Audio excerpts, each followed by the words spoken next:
Так, ну что ж, тогда переходим непосредственно к игровому процессу, переходим непосредственно к хоте. Значит, первым делом мы заходим сразу в замок, прячем предполагаемого главного героя и смотрим таверну. Ага, значит, приходит нам, во-первых, Игнат, во-вторых, Тамика. Значит, что я сразу стараюсь первое, конечно, определить, как и любой игрок, когда смотрит таверну, это нет ли здесь нового претендента на главного героя. И вот в данном случае я бы сказал, что есть, потому что вообще у меня довольно большая любовь в Дыхании Смерти и в Хоте, в частности, к Некрам, поэтому даже играя за Инферно, у которого, вообще говоря, основная фишка в другом, я люблю выкупить Некра, тем более такого хорошего, как Тамика. Тамика вообще один из лучших таких рыцарей смерти. Во-первых, потому что воин, во-вторых, потому что с нападения со старта. Вот. Игнат — это тоже интересная вещь, то есть будет не совсем у нас обычная игра за Инферно, обычная игра, когда игра идет в основном от гогов, но когда приходит Игнат, то игра идет в основном от бесов. Это чуть-чуть меняет дело. Вот. Можно было также, кстати, заметить, что все три героя у нас пришли с 3 стеками. Это не случайно. В Хоте теперь все герои, которые приводят с собой армию, приводят с собой именно 3 стека, не считая тех, которые приводят единички. И плюс к этому всегда отстроен второй левел в замке в стартовом. Поэтому можно, конечно, считать это какой-то казуальщиной, да, каким-то упрощением сильным процесса. Ну, не знаю, мне раньше от этого рандома было ни горячо, ни холодно. Точнее, было, конечно, иногда очень неприятно, когда там стартуешь за Валеску, она приходит с одним стеком, и как бы из-за этого расклад весь запарывается. Расклад как бы неплохой, но запарывается все просто потому, что ничего не может делать из-за этого одного стека. Вот. Ну да, было неприятно. Было иногда приятно посмотреть, что има 3 стека, но... То есть не то, что это какая-то что-то сильное, думаю, поменяет. То есть да, это усилит еще сильнее там Шакти того же и Галтрана, да. Возможно, Галтрана теперь придется запрещать на Джебусе, например, есть такая идея. Но в целом, то есть все равно такой вариант раньше был. Просто теперь придется учитывать этот нюанс, что и такое бывает. Значит, сразу смотрим. Тогда, видимо, я сделал все-таки главным героем Тамику, поэтому Маришка у нас превращается в ложка автоматически. Оставляем, наверное, разгон на собаках. Значит, здесь, да, собственно, по поводу самого термина разгон. Нет, у нас же пришел Игнат. Хорошо, значит, сначала по поводу самого термина разгон, потом по поводу Игната и собак. Разгон — это некоторый трюк, основанный на том, что скорость героя считается один раз в начале дня, количество его мувпоинтов, и зависит от скорости самого медленного юнита в армии. Поэтому, чем более быстрый юнит у нас будет, соответственно, желательно в армии героя оставлять только самых быстрых юнитов, понятно. Вот. Это решает там буквально 30-40 мувпоинтов за каждую единичку скорости, то есть буквально там полхода может быть по бездорожью или ход по дороге. Но иногда и даже эти 30-40 мувпоинтов могут решить там в дотягивании до какой-нибудь ключевой кучки золота или в сращении какой-нибудь ключевой цепи и так далее. В общем, чем больше разгон, тем, понятное дело, лучше, но до фанатизма там доходить все же не стоит, там раздавать всем ложкам ангелов тоже, пожалуй, не надо. Ну, в особо ключевые моменты, конечно, можно. Вот, поэтому иногда, собственно, в Соде, в том же, да, когда не было вот этой фишки, что все приходят с 3 стеками, я раздавал на разгон собак, потому что все равно их было мало, да. Если они приходили, то и хорошо, и буду использовать их на разгон, все равно пока они мне больше ни зачем не нужны. Вот, в Хоте, когда теперь все герои приходят с 3 стеками, собак раздавать уже чуть более обидно, потому что их больше. Теперь уже оба героя приводят с собой собак, кроме случаев, вот, когда сейчас у нас Игнат привел с собой бесов. Вот. Но собаки — это разгон, соответственно, на 7 скорости, да. Бесы, если у нас ничего другого лучше не пришел, на 5 изначально. Но поскольку у нас пришел Игнат, то у нас первый день будет грейд бесов. Вполне в отстройку включаю теперь, собственно, благодаря тому, что теперь второй левел отстроен всегда. Можно себе позволить грейд бесов в первый день. Без какой-то сильной потери уж темпа отстройки. Особенно если пришел Игнат, собственно. Поэтому разгон у нас будет на 7 все же скорости, но не на собаках, а на именно грейженных бесах. Вот. Поэтому поехали разбегаться. Игнат у нас побежал первым ложком. Так, куда он побежит? Все это надо будет пробить сейчас быстро, но сначала в эту сторону разведаем. Так, видим золото сразу. Но все же сначала Игнат побежит по дорожке, наверное. Потому что многообещающая дорожка, хочется побольше на ней разведать. Ну вот, да, мы видим переход сразу на какую-то вторичку. Посмотрим, что это. Это группа крестоносцев. В принципе, пробиваемо, но, наверное, все же, ну, подумаем, в общем, над этим. Не самый приятный из проходов, но, с другой стороны, не стрелки, и на том спасибо. Какие-нибудь медузы или маги было бы, конечно, сильно хуже. Но, с другой стороны, все равно ребята очень же суровые, и, конечно, вряд ли мы пойдем именно через них. Посмотрим, если вдруг совсем вариантов не останется. Так, теперь Маришка, поскольку мы выяснили, что, видимо, папой у нас будет все же Тамика, а точнее мамой. Будем маникрить в этой игре параллельно с демонением, что я, честно говоря, очень люблю делать. Так, наверное, мы сразу, наверное, даже Тамика и пробьем вот этих хоб-гоблинов. Соответственно, да, что за артефакт нам пришел? Голубка удачи. Угу, +1 удачи. В принципе, полезный артефакт. Бывают сильно более бесполезные вещи. Так, наверное, даже в первый бой Тамики мы скелетов еще не возьмем, чтобы все-таки не нарываться на минус мораль. Так, здесь у нас остается 5000 золота, но мне кажется, мы еще найдем золото где-то. В конце концов, вон валяется, еще кто-нибудь сейчас побежит, даже Маришка соберет. Так что я все-таки выкуплю прямо сейчас всю армию. То есть в первый день задача героев, как я уже говорил в предыдущем вводе, это собрать как можно больше золота и выкупить как можно больше героев. Вот такая немного рекурсивная задача, но впоследствии герои как бы все время нужны, и они в итоге себя окупают. Сколько бы их ни было, как правило. Так, гогов я думаю брать не брать.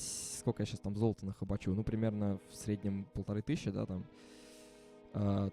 То есть... Ну, давайте... Нет, давайте пока не будем брать. У нас, в принципе, бесы, которые и так совсем справляются. Больше тоже ничего не будем брать. Оставим один пустой слот на всякий случай. Если придется... Если мы никого не потеряем, хотя вряд ли, конечно. Так, а что сегодня мы строили грейд бесов. Смотрю, что в замке уже что-то построено. Так, сейчас все же решу, брать гогов или нет. Ну, давайте возьмем. Мне кажется, что мы еще найдем золото, помимо тех двух кучек. Должны найти. Поехали. Так, значит, скорость у нас будет 8 на родной земле. Соответственно, мы их обгоняем по скорости, соответственно. Расстановка именно такая. Да, быстрый бой показывает нам какие-то идиотские потери. 8 бесов. Разумеется, мы не собираемся их терять тут. Значит, теперь бой. Значит, давайте расскажу все же, что такое разводка. Хотя я не уверен, что буду ее здесь делать. Ну, хотя можно сделать, почему нет. Давайте попробуем даже, наверное, ее сделать. Значит, что такое разводка? Разводка — это трюк, основан на том, что комп идет из двух существ. Если до одного существа идти n ходов, а до другого n+1, то он идет до того существа, до которого n ходов. Соответственно, ну, то есть комп идет к более ближайшему существу, но не по клеткам, а именно по ходам. Соответственно, если мы расставляем единички таким образом, что... допустим, вот этим двум стекам будет ближе гарантированно идти до этой единички, а вот этому стеку ближе гарантированно идти до этой единички, то они разведутся так, как мы хотим. Нужно это понятно для чего, чтобы не драться со всеми одновременно, а подводить их по одному подвое и убивать по одному подвое. Вот. Но на самом деле в этом бою нам это вообще не принципиально, потому что как бы они ни разошлись там, скорее всего, один пойдет в одну сторону, а двое в другую, и кто именно в какую, не очень важно, потому что скорость у нас больше, мы все равно... В общем, сейчас увидите, как будет происходить бой. Я не думаю, что я буду здесь что-то разводить. Серьезно, так, чисто символически. В большинстве боев разводка не считается серьезно, то есть не рассчитывается прям куда конкретно кого повести. Все делается примерно интуитивно, потому что, ну, не развелись хорошо, не развелись и ладно. Не хочется ради этого столько времени вроде как тратить. 1, 2, 3, 4, 5, 6, 7. Не дойдет, все хорошо. С вейта убиваем один стек. Ну, даже на мораль выпадает, хотя в этом случае это не важно. Мы все равно следующим ходом входили бы опять первое, убивали бы следующий стек, после этого опять с вейта же убивали бы подошедший стек. Ну, все вышло еще чуть проще, поэтому не суть важно. Без потерь, конечно, все разобрали. И вот здесь то, зачем я оставлял вот эту пустую, собственно, клеточку. Действительно, мы разобрались абсолютно без потерь, поэтому туда пошли скелеты. Поднятые. Так, теперь мы, наверное, купим все же Маришку для того, чтобы она собрала золото. Точнее, не купим, а просто вызвали. Ой, блин, да, вот это небольшая ошибка, которую я часто делаю, к сожалению. Это то, что я не оставляю в замке единичек на разгон будущим героям. Иногда я забываю уже, как бы пора было давно научиться, но тем не менее все еще продолжаем иногда забывать. Значит, даже, наверное, потрачу один ход по диагонали Маришкой ради того, чтобы оставить там буквально... Так, ну, соответственно, сколько мы героев уже выкупили? 3 у нас сейчас, по-моему, да? Соответственно, будет еще... Ну, условно, там вот столько единичек точно хватит. На будущие разбивки еще, возможно, что-нибудь в этом духе. Арт тоже передадим, а скелеты заберем. Так, оставляем единичек на разгон, оставляем собак здесь. Чтобы собак я стараюсь с собой не брать, потому что на второй неделе они нам будут очень важны для нашей, собственно, основной тактики демонения. На первой неделе они пока все равно из себя ничего особенного не представляют, а потерять их какой-нибудь глупой морали можно, если взять в бой, поэтому делать этого не хочется, и я стараюсь оставлять их в замке. Либо раздавать ложкам на разгон, но об этом мы уже говорили. Так, здесь нам хватит на все. Вызовет корабль. Замечательно. Что там? Земное око. Ну, кстати, неплохой спелл. Если получим землю, обязательно его потом выучим главным героем. Передадим как-нибудь через книжника какого-нибудь. Так, вот здесь, конечно, хорошо бы, во-первых, не потерять ходов главным героем, с другой стороны, разведать, прежде чем бежать, чтобы не бежать в темноту. Поэтому установимся просто на развилку, и дальше разбегаются ложки, например. Кто у нас там побыстрее? Терек на 5-й скорости изначально приходит. Убегает сюда. Видим сундук халявный, отлично. Наше золото. Ну, кстати, мы видим еще золото, да? Но, к сожалению, сейчас вот у меня более приоритетная цель даже это разведка, потому что мне сейчас главное понять, куда побежит мой главный герой. Потому что дороги неплохие, в принципе.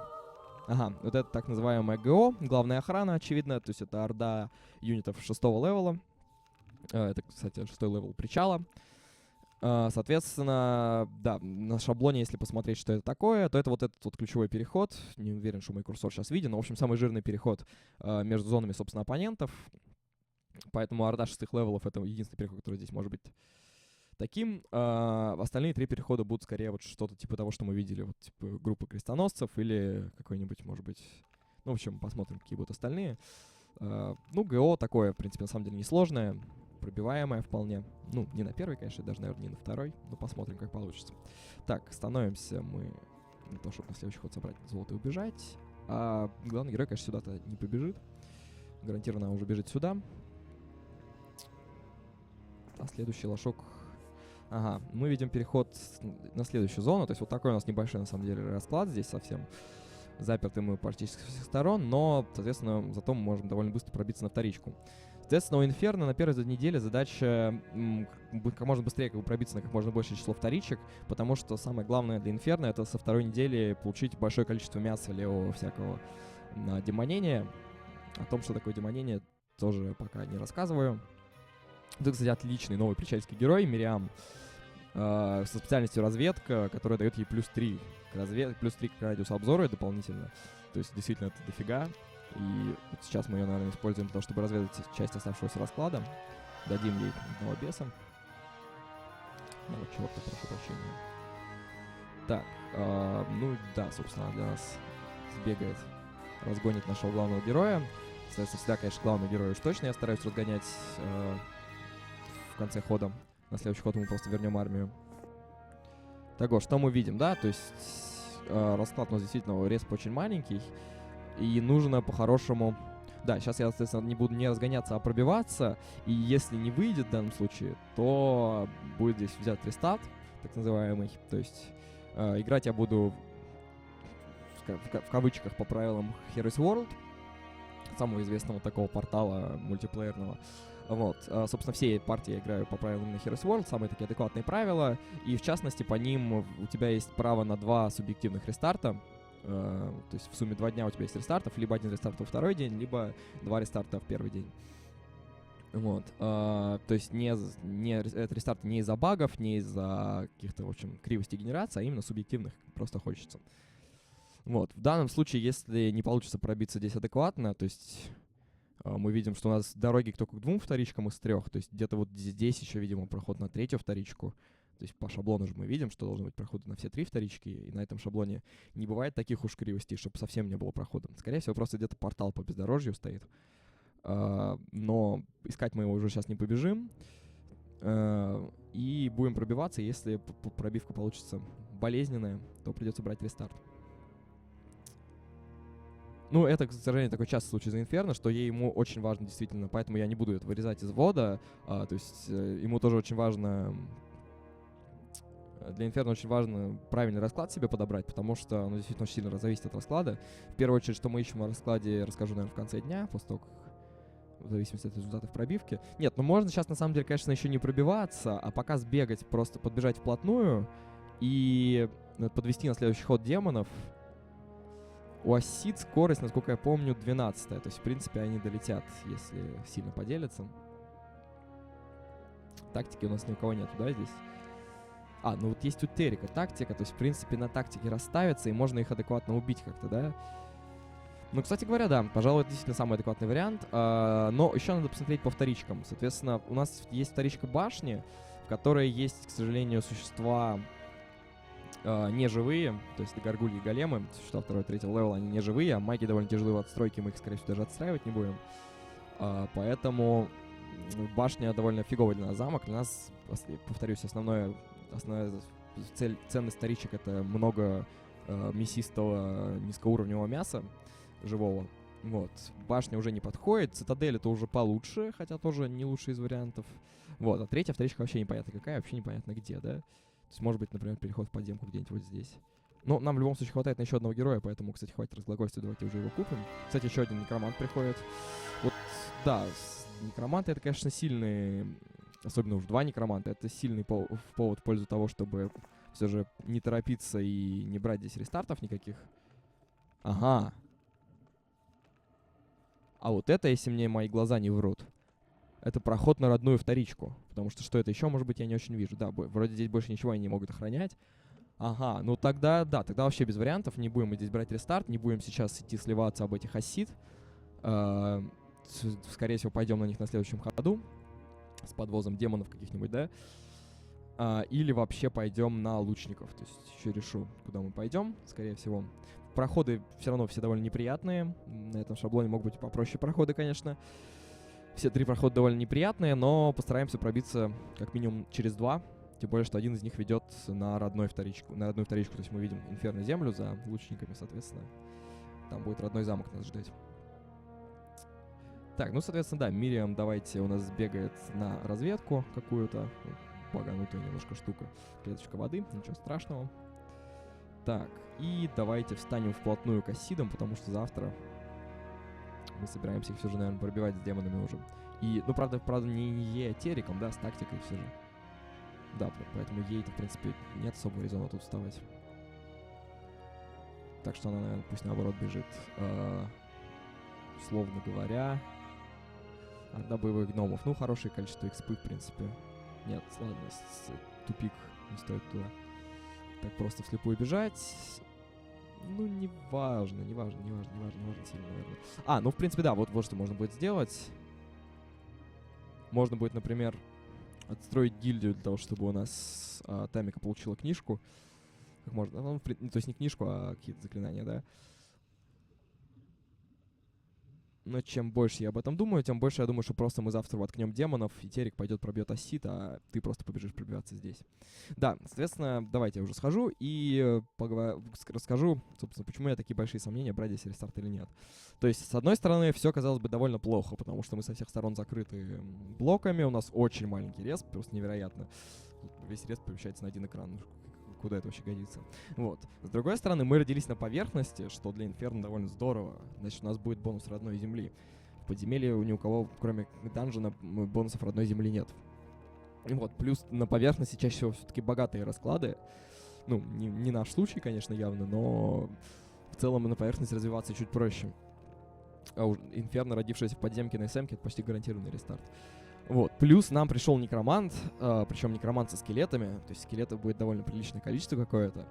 Нам пришел даже 2 некроманта, то есть мы будем некрить на 2 фронта, скорее всего. Но, правда, нету никаких камней опыта или сундуков быстрых, чтобы этих некромантов быстро раскачать. Ну, как бы, рано или поздно будут. Вот, это такой основной плюс, именно, конечно, это некроманта, и даже 2 некроманта. Вот. А основной такой минус — это что у нас так себе вторички, ну, по крайней мере, 2 из 3 так себе вторички, есть довольно сильные охраны проходов, и самое главное, что нету нычек на респе. То есть на респе не видно ни одной нычки 1-4 уровня, или хотя бы нычка эфритов, тоже вполне заходит неплохо для Инферно. Вот, соответственно, что нам дают нычки, это опять же мясо. На второй неделе нам нужно будет для демонения много мяса левого. Вот, чем больше мяса, тем лучше. Но, тем не менее, как бы, тем более с родным замком можно будет неплохо развиться, поэтому рестарт я здесь брать все же не буду. Постараемся пробиться как-нибудь через лучников. Скорее всего, с помощью какой-то магии, какого-то левого аджора, то есть, возможно, ускорения какого-то и так далее. В общем, стараемся любой ценой пробиться через лучников, а дальше уже с двойной отстройкой, с 2 родными замками вполне может быть выкарабкаться. Вот, такой первый день, переходим ко второму.